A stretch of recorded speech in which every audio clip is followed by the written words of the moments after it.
السلام علیکم ورحمۃ اللہ وبرکاتہ. یہ جگہ کیوں خالی ہے؟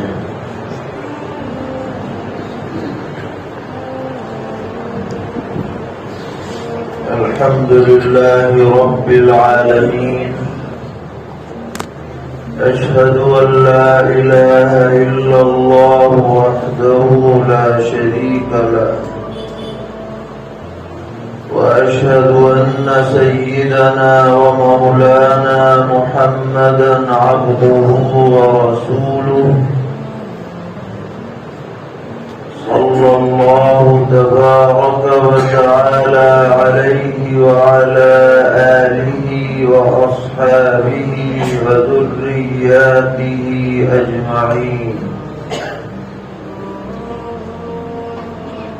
أما بعد فعن أنس بن مالك رضي الله تعالى عنه قال قال رسول الله صلى الله تعالى عليه وسلم أعظم الناس همًا الذي يهتم بأمر دنياه وآخرته أو كما قال عليه الصلاة والسلام. معزز علماء کرام، اساتذہ کرام قدر، طلباء عزیز اور معزز حاضرین،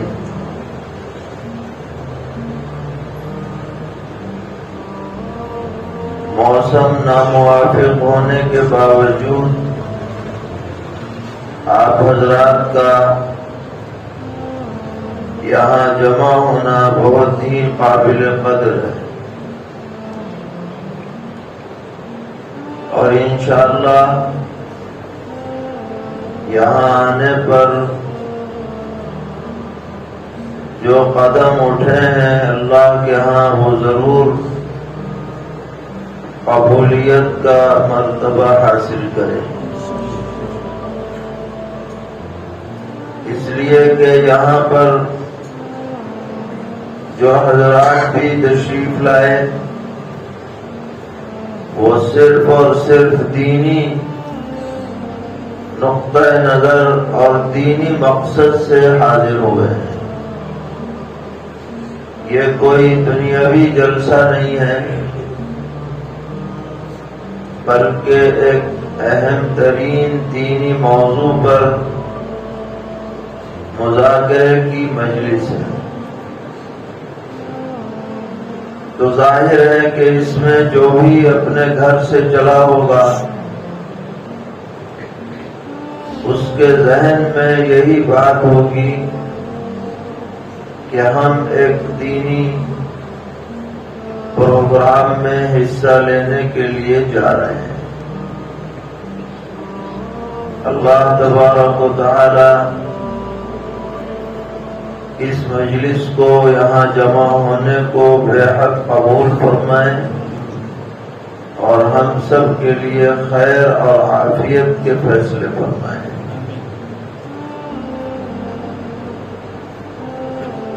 ایک روایت آپ کے سامنے پڑھی گئی ہے جو صحابی رسول سیدنا حضرت انس بن مالک رضی اللہ تعالی عنہ سے مروی ہے، اور یہ حضرت انس رضی اللہ تعالی عنہ صغار صحابہ میں شمار ہوتے ہیں. جس وقت پیغمبر علیہ السلام مدینہ منورہ تشریف لائے تو ان کی عمر صرف 10 سال کی تھی.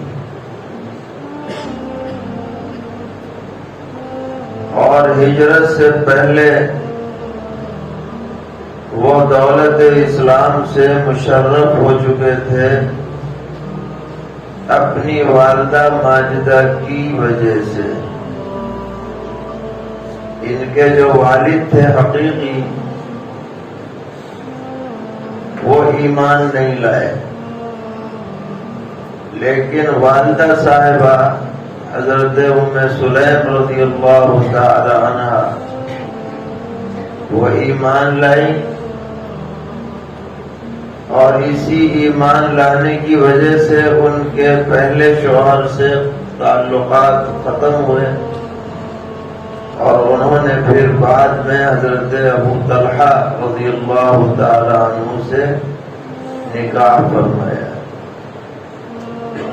تو والدہ کی محنت کہیے، تربیت کہیے، توجہ کہیے، اس کی بدولت حضرت انس رضی اللہ تعالی عنہ کو ایمان کی دولت نصیب ہوئی۔ اس میں ہمیں سبق بھی ملتا ہے کہ اگر بچیاں دیندار ہوں اور دینی فکر رکھنے والی ہوں تو ان کی گود میں پلنے والے بچوں میں ماں کا رنگ ضرور نظر آتا ہے۔ تو حضرت انس رضی اللہ تعالی عنہ فرماتے ہیں کہ جب حضور ہجرت فرما کر تشریف لائے تو میری والدہ مجھے لے کر پیغمبر علیہ السلام کی خدمت میں حاضر ہوئی اور عرض کیا کہ میری خواہش ہے کہ آپ اس میرے بچے کو اپنی خدمت کے لیے قبول فرما لیجیے۔ ھذا خویدم کا، یہ آپ کا چھوٹا سا خادم رہے گا اور آپ اس کے لیے دعا کیجیے۔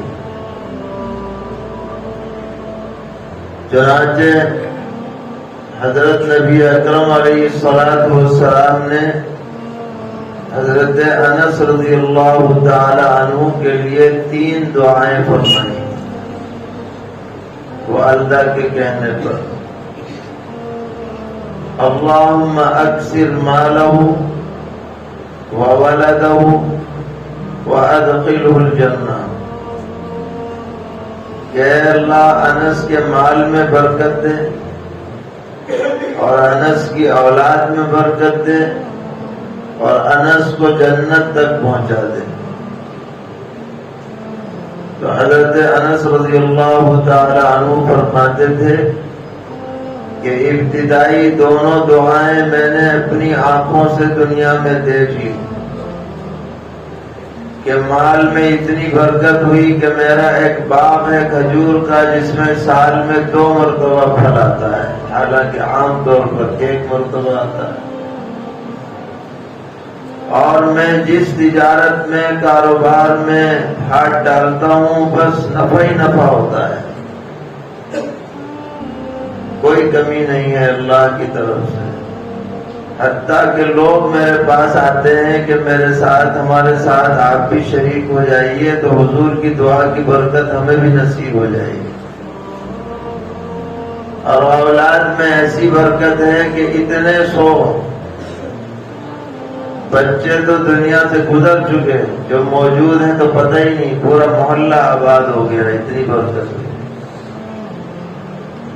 اور فرمایا کہ تیسری دعا کی امید میں زندگی گزار رہا ہوں اور یقین ہے کہ اللہ تعالیٰ وہ بھی قبول فرمائیں گے کہ جنت میں پہنچ جاؤ۔ اس سے کیا سبق ملا کہ اکابر سے بچوں کو مربوط کرنا چاہیے۔ اسی لیے صحابہ کرام رضی اللہ تعالی عنہم سب سے پہلے بچوں کی پیدائش کے بعد حضور اکرم علیہ الصلوۃ والسلام کی خدمت میں انہیں بھیجا کرتے تھے۔ مولود بچے کتنے واقعات حدیث کی کتابوں میں ملتے ہیں کہ حضور کی خدمت میں لائے گئے اور حضرت نے بذات خود ان کی تحنیک فرمائی، اور وہ بچہ جب کھجور کی تحنیک کے بعد چٹ چٹ کرتا تھا، جیسے کہ بچے کی عادت ہوتی ہے، کوئی میٹھی چیز ہو تو وہ اسے چوستا ہے، تو حضور فرماتے تھے کہ دیکھو انصاری قبیلے کے بچے کی کھجور سے تعلق کی دلیل ہے، کھجور پہنچی تو چٹ چٹ شروع ہو گئی۔ تو یہ تحنیک ہے کہ حضور کا لعاب دہن اس بچے کے پیٹ میں جائے، بدن کا حصہ بنے، تاکہ حضور کی برکت اسے حاصل ہو۔ اسی لیے یہ تحنیک آج بھی جو اپنے علاقے کے اکابر اہل اللہ ہیں ان کے پاس لے جا کر بچے کی تحنیک کرانی ہے، تاکہ ان کی برکات سے ہمارے بچے فیضیاب۔ لوگ اسے معمولی عمل سمجھتے ہیں، لیکن اس کے اثرات بعد میں ظاہر ہوتے ہیں، ضرور ظاہر ہوتے ہیں۔ جیسے کہ اذان دلوائی جاتی ہے پیدائش کے فوراً بعد، تاکہ کان کے پردے سے سب سے پہلے جو آواز ٹکرائے وہ اللہ تعالیٰ کی بڑائی اور وحدانیت اور رسالت پیغمبری کی آواز۔ تو یہ ایسا ہے جیسا کہ بچے کو کھٹی پلائی جاتی ہے، کھٹی۔ ابھی تو زمانہ بدل گیا کچھ، ورنہ ہم لوگوں کے بچپن میں بھی کھٹی پلانے کا بہت رواج تھا، بڑے بڑے اشتہارات اس کے نکلا کرتے تھے، فلاں نمبر کی کھٹی، فلاں نام کی کھٹی، اور اردو میں محاورہ بن گیا تھا کہ بھئی جس کو تو فلاں چیز کھٹی میں ملا کے پلا دی گئی، یعنی اس کا اثر زندگی بھر رہے گا۔ تو اگر اہل اللہ سے تحنیک کرائی جائے گی تو ان کی صلاح کا، ان کی نیکی کا اثر بچے میں کیا ہوگا؟ منتقل ہوگا۔ اسی طرح ان کی خدمت میں لے جایا جائے تو ان کی نظر کسی پر پڑے گی تو انشاءاللہ وہ نظر بھی بابرکت ہوگی، کیونکہ اہل اللہ کی نظر کیمیا اثر ہوتی ہے، جس پہ پڑ جائے اس کے لیے خیر اور صلاح کے فیصلے ہو جاتے ہیں۔ اور اہل اللہ سے جا کر دعا کرائی جائے بچوں کے لیے تو وہ دعا انشاءاللہ قدم قدم پر اس بچے کے لیے ترقی کا ذریعہ بنے، جیسے کہ حضرت ام سلیم رضی اللہ تعالی عنہا نے اپنے جگر گوشے کے لیے حضور سے دعا کرائی۔ اور دعا کرنے والے کے لیے بھی اس میں سبب ہے کہ خالی یہ دعا نہیں کی کہ یہ جنت میں چلا جائے، صرف یہ دعا نہیں کی، حالانکہ آپ کر سکتے تھے، اور بڑی دعا ہوتی، کسی کا جنت میں چلا جانا یہ تو سب سے بڑی سعادت کی بات ہے، لیکن آپ نے مال و دولت میں، اولاد میں برکت کی بھی دعا کی، بلکہ پہلے یہی کی۔ تو پتہ چلا کہ دنیاوی اعتبار سے کسی کارآمد چیز کی دعا کرنا یہ کوئی دینداری کے خلاف بات نہیں ہے، بلکہ یہ بھی دین کے اندر کیا ہے؟ شامل ہے۔ اسی لیے آپ کو جاننا چاہیے کہ قرآن کریم میں اور احادیث شریفہ میں سب سے زیادہ جامع ترین جو دعا ہے اور جو پیغمبر علیہ السلام کو بہت زیادہ پسند رہی، جسے حج کے مواقع پر بھی بکثرت آپ نے اس کا ورد فرمایا. وہ دعا کیا ہے؟ ربنا آتنا فی الدنیا حسنہ وفی الآخرۃ حسنہ وقنا عذاب النار. اس سے جامع دعا اور کچھ نہیں کہ اللہ ہمیں دنیا میں بھی بھلائی عطا فرمائیے، آخرت میں بھی بھلائی سے نوازیے، اور ہمیں جہنم کے عذاب سے بچا لیجیے. تو یہاں پہلے کیا کہا؟ آتنا فی الدنیا حسنہ، پھر فرمایا وفی الآخرۃ حسنہ. لہذا دنیاوی اعتبار سے ہم پرسکون رہیں، خوشحال رہیں، عافیت سے رہیں، اس کو اللہ سے طلب کرنا کوئی معیوب بات نہیں ہے، کوئی دینداری کے خلاف نہیں ہے. کسی بھی حضور نے دعا فرمائی اللہم اکثر مالہ وولدہ.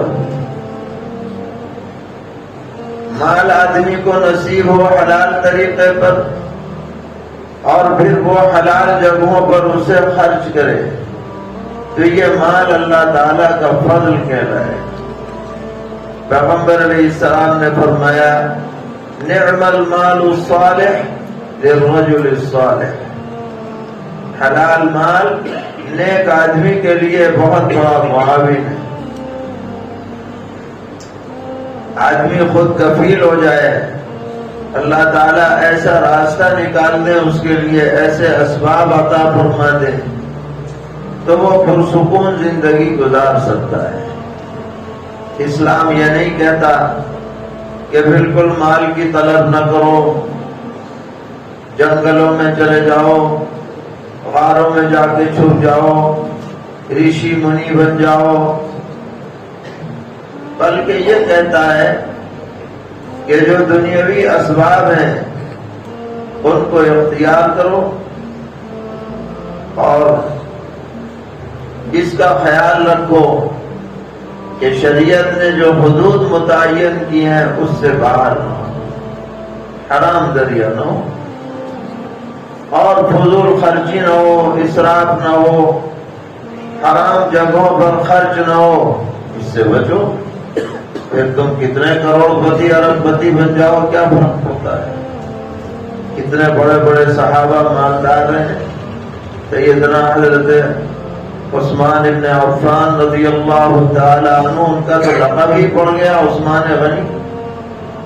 سیدنا حضرت عبد الرحمن ابن عوف رضی اللہ تعالی عنہ، یہ بہت بڑے تاجر اور عشرہ مبشرہ میں سے یہ بہت ہی بنیادی اہم ترین صحابہ میں ان کا شمار ہے. تو شریعت میں فی نفسی مالدار ہونا کوئی غلط بات نہیں ہے.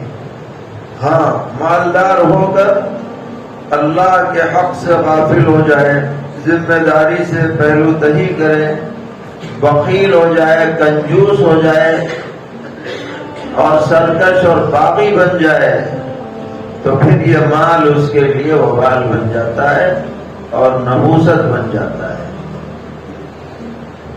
پھر اولاد کی برکت کی دعا فرمائی. اولاد ہونا بھی اللہ کی بہت بڑی نعمت. کسی کو اولاد مل جائے، لیکن یہ نعمت جب بنے گی جب اس کے اندر ایمان ہو اور اعمال صالحہ کی صفت اس میں پائی جائے. جب یہ اولاد آدمی کے لیے حقیقت میں خوشی کا ذریعہ بنتی ہے. اسی لیے اولاد کے بارے میں دعا مانگی گئی، بلکہ دعا تعلیم دی گئی. ربنا هب لنا من ازواجنا وذرياتنا قرة اعین واجعلنا للمتقین اماما. اے ہمارے رب، ہمیں ایسے جوڑے عطا فرمائیے، ایسی نسلیں اولادیں عطا فرمائیے جو ہماری آنکھوں کی ٹھنڈک بن جائے، اور ہمیں متقیوں کا امام بنا دیجئے. ہماری پوری نسل جو ہے وہ متقی ہو جائے تو ہم متقیوں کے امام کہلائے۔ عجیب دعا ہے، اور اس میں تعلیم ہے کہ محض اولاد و ازواج والا ہونا کافی نہیں ہے، بلکہ ایسی اولاد، ایسی بیویاں ہوں جو آنکھوں کی ٹھنڈک بنے۔ اور یہ کون بنے گی؟ جن کے اندر ایمان اور اعمال صالحہ ہوں گے، جبھی تو آنکھوں کی ٹھنڈک بنے۔ اور اگر یہ چیزیں نہیں ہیں تو وہ ٹھنڈک نہیں بنے گی، آنکھوں کا کانٹا بن جائے گی۔ اس کی غلط کاری کی وجہ سے راتوں کی نیند آدمی کی اڑ جائے گی، دن کا چین ختم ہو جائے گا۔ ایسے لوگ بھی ہمارے پاس آتے ہیں، بے چین ہیں، پریشان ہیں، دارالفتہ میں آتے ہیں کہ میں اس کو عاق کرنا چاہتا ہوں، میں اخبار میں دینا چاہتا ہوں کہ میری پراپرٹی میں اس کا کوئی حق نہیں ہے، سگی اولاد ہے۔ کیوں؟ تربیت صحیح نہیں، ایمان اور اعمال سے محروم ہے، تو وہ اولاد بوجھ بن جاتی ہے۔ تو اولاد ہونا کوئی بری بات نہیں، لیکن اولاد کا بد عمل بے عمل ہونا یہ بری بات۔ نفس اولاد اگر دیندار ہو، اطاعت شعار ہو، فرما بردار ہو، تو پھر والدین سے پوچھئے کہ ان کے دل میں کتنی ٹھنڈک اور کتنی راحت اور کتنی خوشی اور مسرت ان کے دل کے اندر پیدا ہو۔ وہ اولاد سامنے بھی نہیں ہوتی، مگر نام سن سن کر اور سوچ سوچ کر کے خوشی ہوتی ہے، اگر اولاد کے اندر یہ فرما برداری اور اطاعت کا جذبہ پایا جائے۔ اس کے بعد پھر آپ نے تیسری دعا فرمائی کہ وَأَدْخِلْهُ الْجَنَّةَ۔ اس میں بھی سبق ہے کہ بھئی مال و دولت اولاد میں پڑھ کر کے جنت کو مت بھول جانا، ان چیزوں کو ذریعہ بنانا جنت تک پہنچنے کا، جبھی تو جنت میں داخلہ ملے گا۔ تو یہ دعا کی دعا بھی ہے، اور ساتھ میں اس میں نصیحت اور ہدایت بھی۔ سیدنا حضرت انس بن مالک رضی اللہ تعالی عنہ فرماتے ہیں کہ امی جان کے ارشاد پر پیغمبر علیہ السلام نے اجازت دے دی مجھے کہ میں آپ کی خدمت کروں۔ چھوٹا بچہ تھا، پردے کی بھی کوئی پابندی نہیں، اندر آنا جانا بھی تھا۔ 10 سال حضور کی خدمت کی مدینہ منورہ آنے کے بعد۔ فرماتے ہیں کہ ان 10 سالوں میں حضور نے نہ مجھے کبھی ڈانٹا، نہ ڈپٹا، نہ مارا، نہ کسی کام کو یوں کہا کہ تم نے کیوں نہیں کیا، نہ یہ کہا کہ یہ کیوں کیا۔ ایسی شفقت والے انداز میں حضور نے مجھ سے خدمت لی، حالانکہ میں بچہ تھا۔ بعض مرتبہ ایسا بھی ہوا کہ حضور نے کسی کام سے بھیجا، راستے میں بچے کھیلتے ہوئے ملے تو میں ان میں لگ گیا۔ حضور وہاں سے گزرے اور پیچھے سے میرا ہلکے سے کان پکڑ کے پوچھا کہ ارے فلاں کام کرنے گئے تھے؟ بس میں مسکرا دیا، حضور بھی مسکرا دی۔ ایسی شفقت والی خدمت کی سعادت اللہ تعالی نے عطا فرمائی۔ اس میں بھی نصیحت ملی کہ بچوں کے ساتھ ہر وقت مار پیٹ اچھی بات نہیں ہے، کہ ابا جان ہر وقت گھورے چلے جا رہے ہیں، باپ آ جائے تو بچے سامنے آتے ہوئے کتراتے ہیں، ادھر ادھر ہو جاتے ہیں، ایسا روک بھیجا روک، یہ اچھی بات نہیں ہے۔ اسی طرح استاد کا بھی ایسا بھیجا روک ٹھیک نہیں ہے کہ اپنا غصہ کسی اور پر ہے، اتارا جا رہا ہے بچوں پر۔ بات چیت ہوئی ہے گھر میں، موڈ آف ہے، پڑھانے کے لیے آئے، بچے کی غلطی ہو گئی، ٹھکائی اس کی ہو رہی، اس سے بچے کے اندر بہت ہی مایوس کن اثرات پیدا ہوتے ہیں۔ بعض مرتبہ یہ بچہ جو دین کی طرف آ رہا تھا، استاذ کی بیجا سختی کی وجہ سے دین سے بالکل ہی دور ہو جاتا ہے۔ آج یہ زمانہ نہیں رہا، بہت سے فتنے بھی اس کی وجہ سے رونما ہوتے ہیں۔ اور ایک بات اور بھی ہے، ہمارا یہ تجربہ ہے کہ جو اولاد پر یا بچوں پر پہلے سے شفقت کا مظاہرہ نہ کرے، اس کی سختی کو نہ اولاد برداشت کرتی ہے نہ طلبہ برداشت کرتی ہے۔ ہاں، پہلے ان کے دل میں یقین ہو جائے کہ یہ ہمارا مشفق ہے، یہ ہمارے لیے مہربان ہے، اس کے کچھ اثرات ظاہر ہو جائے، پھر آپ سختی کریں گے تو وہ سختی قابل قبول ہو۔ تو حضور اکرم علیہ السلام نے اپنے مبارک عمل سے دکھلا دیا اور بتلا دیا کہ بچوں کے ساتھ، چھوٹوں کے ساتھ، خدام کے ساتھ کیسا رویہ آدمی کا ہونا چاہیے۔ آپ کی تو پوری زندگی اسوہ حسنہ ہے، قولی اعتبار سے بھی اور عملی اعتبار سے۔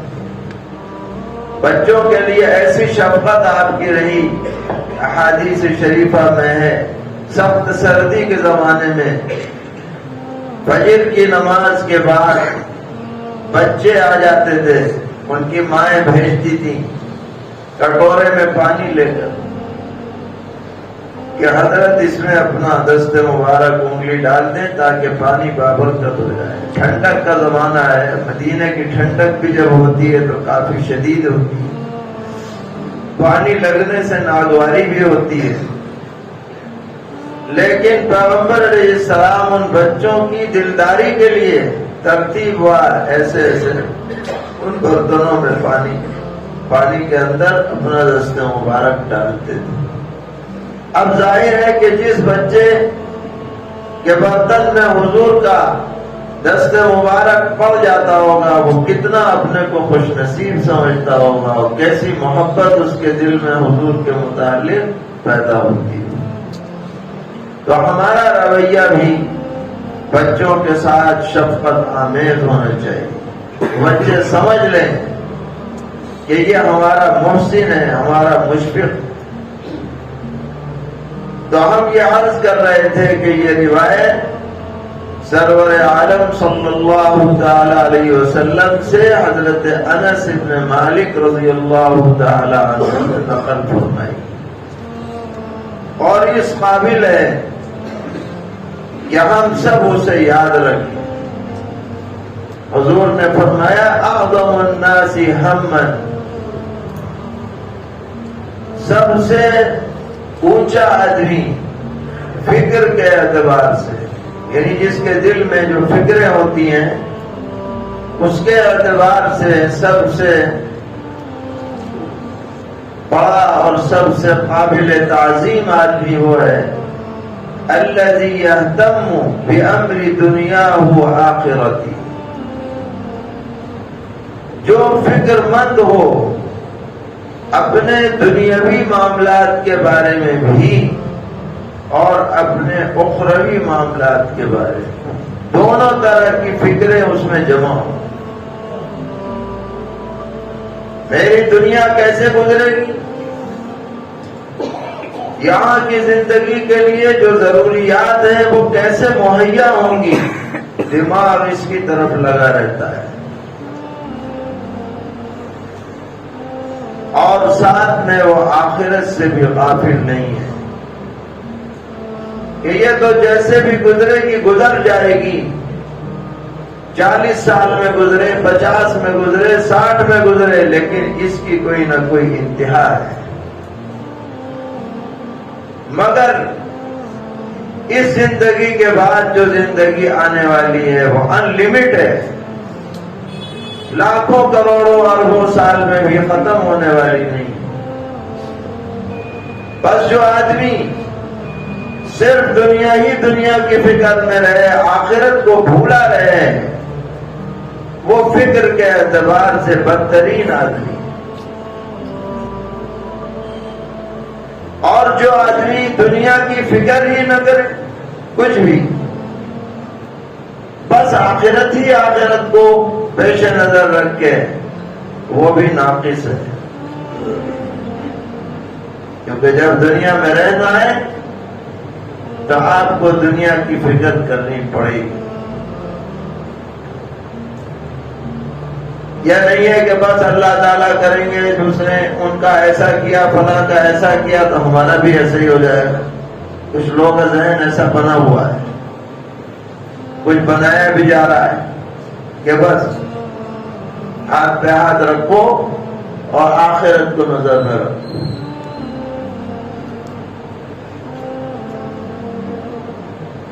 یہ طریقہ حضور کے طریقے کے مطابق نہیں۔ سرور عالم حضرت محمد مصطفیٰ صلی اللہ تعالی علیہ وسلم کی خدمت میں ایک شخص آیا سوال کرنے کے لیے، ابو داؤد شریف میں روایت۔ حضرت نے فرمایا کہ ارے تم تو ماشاءاللہ طاقتور آدمی ہو، کچھ گھر میں ہے تمہارے پاس؟ کچھ ہے گھر میں؟ کہ جی کچھ نہیں ہے، ایک پرانا بوریا پڑا ہوا ہے، لے آؤ، اسی کو لے آؤ۔ ایک کٹورا بھی ہے، وہ بھی لے آؤ۔ وہ لے آیا گیا۔ حضرت نے مجمع میں نیلامی کا اعلان کیا کہ کون لینا چاہتا ہے۔ ایک صاحب کھڑے ہوئے کہ جی 1 روپے میں، اور تھا 1 روپے کا بھی نہیں، پرانا بالکل زٹیل۔ حضرت نے کہا 1 روپے تو کم ہے، اور بتاؤ۔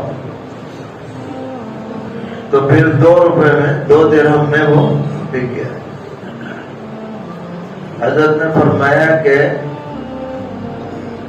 1 درہم سے تو اپنے گھر کا راشن لے آؤ، اور 1 درہم سے بازار میں جا کر پھاولا لے آؤ، لوہے کا خالی پھاولا۔ چنانچہ اس نے ایسے ہی کیا، 1 درہم سے راشن پہنچا دیا گھر کا، اور 1 درہم سے وہ پھاولا لے آیا خالی۔ حضرت نے فرمایا اس کے لیے ایک جنگل سے لکڑی لے آؤ اس میں لگانے کے لیے۔ چنانچہ وہ لکڑی لائی، حضرت نے خود ہی دست مبارک سے اس میں فٹ کی وہ لکڑی، اور فرمایا کہ جاؤ جنگل میں جاؤ، اس سے لکڑی کاٹو، ایندھن جمع کرو اور لا کر فروخت کرو، 15 دن تک تم نظر نہیں آنے چاہیے۔ جاؤ۔ حضرت نے بھیج دیا۔ 15 دن کے بعد وہ ملے۔ حضور نے پوچھا کیا رہا؟ کہ حضرت 10 روپے کا فائدہ ہو گیا، 10 درہم۔ حضرت نے فرمایا کہ اللہ نے یہ نعمت تمہیں عطا فرمائی 10 درہم کی، یہ بہتر ہے یا وہ طریقہ بہتر تھا کہ تم اس دروازے پہ جاؤ، اس دروازے پہ جاؤ، اس دروازے پہ جاؤ، مانگو، کوئی دے کوئی نہ دے، وہ بہتر تھا؟ تو یہ بہتر ہے۔ اس میں پوری امت کے لیے سبق ملا کہ ضرورت کے لیے طلب دنیا کوئی دین کے خلاف عمل نہیں ہے، اور توکل کا مطلب یہ نہیں ہے کہ ہاتھ پیر باندھ کر کے بیٹھ جاؤ، بس لوگ جو دیں گے اس سے کھا پی لیں گے اور پھر اپنا زندگی گزاریں گے۔ تو حضور نے کیا فرمایا؟ نہ تو یہ کہا کہ وہ جو دنیا کے بارے میں فکر مند ہو وہ اعظم الناس، نہ یہ فرمایا کہ بس آخرت کے بارے میں فکر مند ہو، دنیا کی کوئی فکر ہی نہ ہو، وہ اعظم الناس نہیں۔ اعظم الناس ہما الذی یہتم بامر دنیاہ وآخرتہ، دنیا بھی دیکھے آخرت بھی دیکھے، دونوں دیکھے۔ جب دنیا میں رہنا ہے تو اسے دیکھنا پڑے گا، مگر فرق ہے، دنیا برائے ضرورت ہے، آخرت برائے مقصد ہے۔ دنیا ضرورت ہے، اللہ نے انسان بنایا تو کھانا پینا بھی ہے، رہنا سہنا بھی ہے، پہننا اوڑھنا بھی ہے، نہ ملے تو کیا کرے، مجبوری ہے۔ لیکن اصل مقصد کیا ہے؟ آخرت ہے۔ آخرت کو بھول کر کے دنیا میں نہیں لگنا ہے، آخرت کو یاد رکھ کے دنیا کو طلب کرنا ہے۔ جب یہ دونوں فکریں جمع ہوں گی تو حضور فرماتے ہیں اعظم الناس ہما، یہ سب سے بڑا بہترین قابل تعظیم آدمی ہے فکروں کے اعتبار سے۔ یہ دین کا اعتدال ہے، یہ دین کا کیا ہے؟ اعتدال ہے۔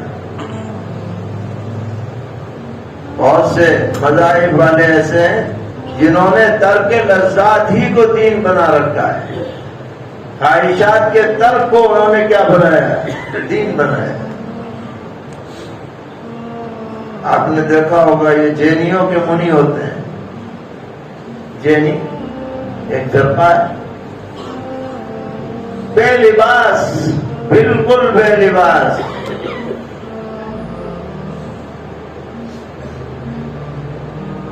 جمعیت کا اجلاس تھا اجمیر شریف میں، واپسی میں جو مہمان آئے ہوئے تھے اس جلسے میں، ان کا اور ہم لوگوں کا ٹکٹ ایک ہی گاڑی سے تھا، ٹرین واپسی کا۔ ان میں ایک جین منی بھی تھا جس نے تقریر کی تھی جلسے میں۔ جب اسٹیشن پر آئے تو اس نے ماسک لگا رکھا ہے، اس زمانے میں ماسک عام نہیں تھا، یہ تو اب ہو گیا کہ سبھی لگا رہے۔ حیرت ہوتی تھی کوئی ماسک لگاتے ہوئے گزرے تو بھی کوئی بہت ہی بیمار آتے ہیں جو لگائے، اس نے ماسک لگا رکھا، اور بات چیت جو ہے وہ اشارے میں کر رہا ہے، بول نہیں رہا۔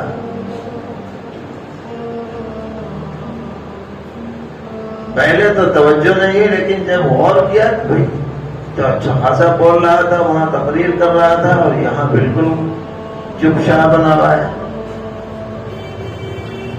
پتا چلا کہ جناب ان کے ہاں یہ ہے کہ غروب سے لے کر کے طلوع آفتاب تک انہیں بولنا ہی نہیں ہے، بند۔ اس سے پہلے دن میں بول لو بس، ادھر سورج ڈوبا ادھر یہ چپ شروع ہو گئے۔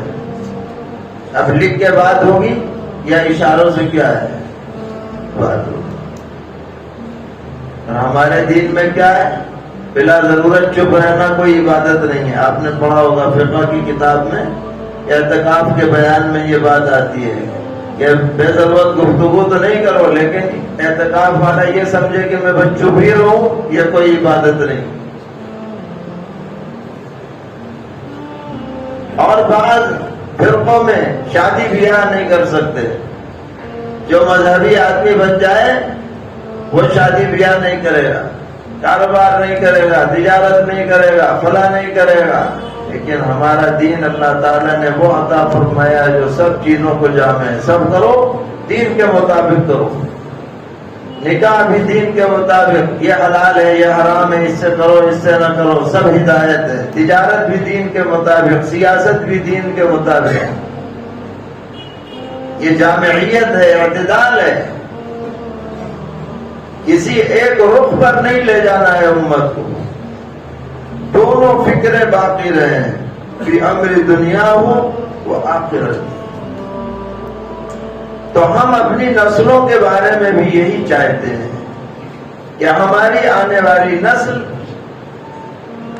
وہ دنیاوی اعتبار سے بھی خود کفیل ہو، مانگنے والی نہ بنے، دوسروں کی محتاج نہ ہو، دوسروں پر بوجھ نہ ہو کہ بھئی یہ پوری کی پوری قوم سائلین کی بن جائے، بھکاریوں کی بن جائے۔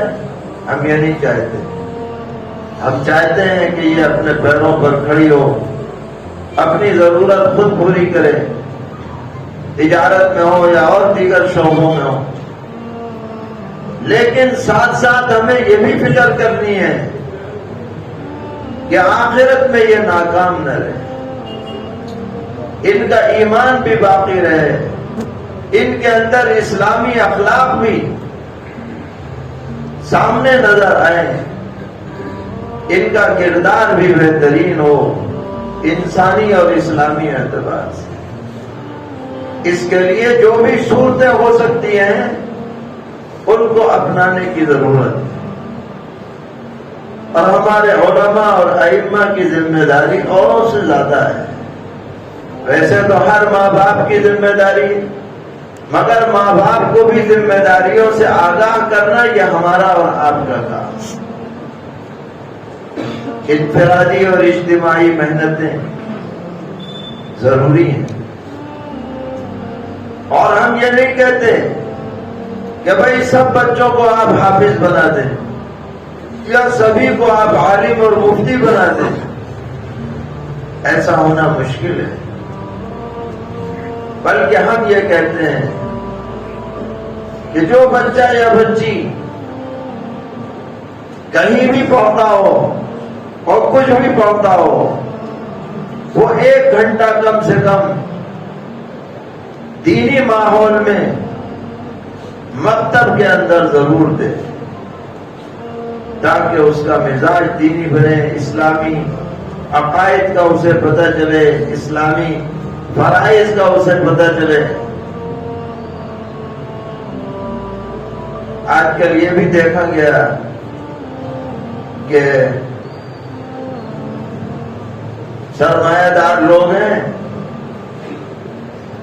ان کے ہاں جانا ہوا، بچے ملے، ہاں بھائی کیا پڑھ رہے ہو؟ تو بچہ بتائے گا 5واں پارہ پڑھ رہے ہیں۔ کہاں پڑھ رہے ہو؟ مولوی صاحب آتے ہیں، ٹیوشن پڑھاتے ہیں۔ ٹھیک ہے، ٹیوشن پڑھنا پڑھانا کوئی ناجائز نہیں ہے، لیکن بچے کو تعلیمی ماحول ٹیوشن کے اندر نہیں مل پاتا ہے۔ بچے اچھی طرح جب ہی پڑھتے ہیں جب دوسرے بچے بھی ساتھ ہوں، تو ایک دوسرے سے آگے بڑھنے کا جذبہ ہم میں پیدا ہوتا ہے۔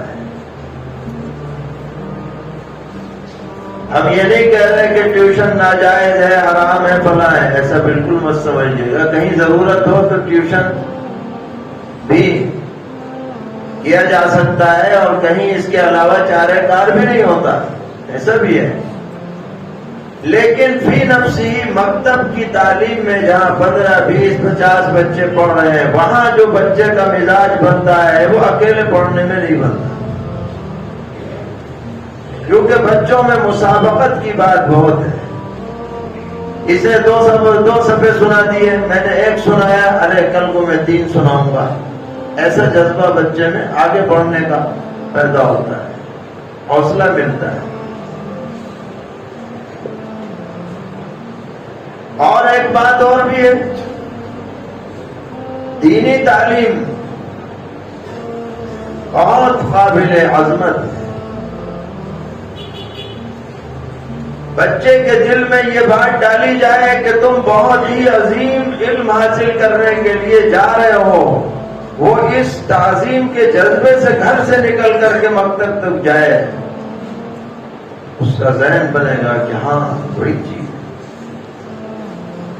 اور خود استاد گھر میں پہنچے گا تو نفسیاتی اعتبار سے بچے پر جو اثر پڑنا چاہیے وہ نہیں پڑے گا، ہیلے بہانے کرے گا، آج میرا ماتھا دکھ رہا ہے، گھر والے کہیں گے آج فلاں جگہ جانا ہے، اب پڑھانے والے آئے، گھنٹی بجائی، کھڑے رہے، پھر اپنا بیرنگ چلے گئے۔ ایسا ہوتا ہے کہ نہیں ہوتا؟ تو جو تعظیم دل میں ہونی چاہیے وہ اس سے پیدا نہیں ہوتی، مکتب میں جانے سے پیدا ہوتی، اور اس کے اندر مسابقت ہو اور بڑھ جاتی۔ اسی لیے ہمارے ہاں مدارس میں انعامی جلسے ہوتے ہیں، اتنے نمبر لائے، اس کو یہ امتیازی انعام مل رہا ہے، اس کو خصوصی کیا ہے انعام مل رہا ہے، اس سے بچوں کے اندر آگے بڑھنے کا حوصلہ ہوتا ہے۔ وَفِي ذَلِكَ فَلْيَتَنَافَسِ الْمُتَنَافِسُونَ، جنت کے بارے میں کہا گیا ہے، ایک دوسرے سے آگے بڑھ کے اپنے کو جنت میں داخلے کا مستحق بنانا چاہیے۔ تو الغرض ہماری فکر دونوں ہے، ہماری نسلیں بیکار نہ رہیں بلکہ اپنے پیروں پر کھڑی ہوں۔ عام طور پر والدین کو اس کی فکر تو ہوتی ہے، جو بھی عقل مند والدین ہیں، کہ بھئی کیا کھائے گا کمائے گا، لیکن ساتھ میں یہ کہ اس کی آخرت کیسے بنے گی، یہ جہنم کے عذاب سے محفوظ کیسے رہے گا، اس کے لیے دینی تعلیم، دینی تربیت لازم اور ضروری۔ ہر امام صاحب کو اپنی مسجد سے ملحق محلوں کے بارے میں فکر مند ہونا چاہیے، کتنے بچے ہیں، کتنی بچیاں ہیں، کیا پڑھ رہے ہیں، کیا نہیں پڑھ رہے ہیں۔ ہر ذمہ دار عالم کو جو کسی بھی طرح بااثر ہے، اسے اپنے پروگرام میں کس کو شامل کرنا چاہیے۔ کیا ہمارے علاقے کے رہنے والے بچے اور بچیاں دینی تعلیم و تربیت سے محروم نہ رہیں؟ اس کے لیے جگہ جگہ پر مشورے کے لیے کمیٹیاں بنائی جائیں، 15 دن میں، 20 دن میں، مہینے میں مل بیٹھ کر کے سوچا جائے کیا ہم نے کیا تھا، کیا ہم کر سکتے ہیں، کیسے یہ کام بنے گا۔ جمعیت علماء ہند کے تحت بھی دینی تعلیمی بورڈ ایک شعبہ مستقل قائم ہے، پورے ملک میں مکاتب کے قیام پر محنتیں کرتا ہے۔ کہیں ایسے مکاتب کی ضرورت ہے جہاں بالکل مفت تعلیم دی جائے، کوئی پیسہ نہ لیا جائے۔ بہت سی جگہیں ایسی ہیں، غریب بستیاں ہیں، جھوپڑ پٹیاں ہیں، وہ بیچارے 5 روپے 10 روپے بھی دیتے ہوئے بوجھ پڑتا ہے انہیں۔ اور جہاں پر